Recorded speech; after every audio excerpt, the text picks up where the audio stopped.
ఒక ఊర్లో ఒక చెట్టు ఉంది. చెట్టు మీద పక్షులు గూడు పెట్టుకున్నాయి. కోతులు ఆ ఊర్లో ఉన్నాయి. ఓ రోజు పెద్ద వర్షం వచ్చింది. ఎంత పెద్ద వర్షం అంటే ఈ పక్షి ఏమో గూట్లో వెళ్ళిపోయి పిల్లని కాపాడుకుంది, కానీ కోతి మాత్రం తన పిల్లని కాపాడుకోలేకపోయింది. ఎందుకంటే వర్షంలో తడిసిపోతుంది కాబట్టి. ఎందుకంటే కోతులకు ఇల్లు కట్టుకోవాలి, గూళ్ళు కట్టుకో కాబట్టి ఆ పాపం చెట్టు మూలకి ఇలా ఉంది. ఎలా ఉన్నా కూడా తడిసిపోతూ ఉంటే పాపం అప్పుడు ఆ పక్షి అందట, కోతుల్లారా మీకు ఇల్లు కట్టుకోవడం కూడా జాత కాదు, ఏం వేస్ట్ ఫెలోస్ అందట.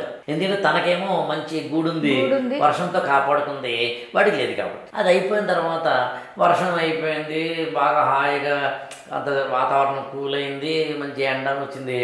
అప్పుడు ఈ కోతులు అన్నాయట, మొన్న వర్షం వచ్చినప్పుడు రెచ్చిపోయిన ఓ మాట అన్నావు కదా, మాకు ఇల్లు వాకిలి లేవని, ఇప్పుడు చూపు ఏం చేస్తాం అని చెప్పి కోతులు ఈ కొమ్మ నుంచి ఆ కొమ్మ, ఆ కొమ్మ నుంచి ఈ కొమ్మ, ఈ కొమ్మ నుంచి ఆ కొమ్మ నుంచి ఈ కొమ్మకి తిరుగుతున్నాయట. అలా తిరుగుతుంటే ఏమవుతుంది, కొమ్మలు ఊగుతాయి, రెమ్మలు ఊగుతాయి, ఆకులు ఊగుతాయి, అలములు ఊగుతాయి. ఊగినప్పుడు ఏమవుతుంది, పక్షి గూడు చెల్లా చెదరవుతుంది, చివర కింద పడుతున్నట.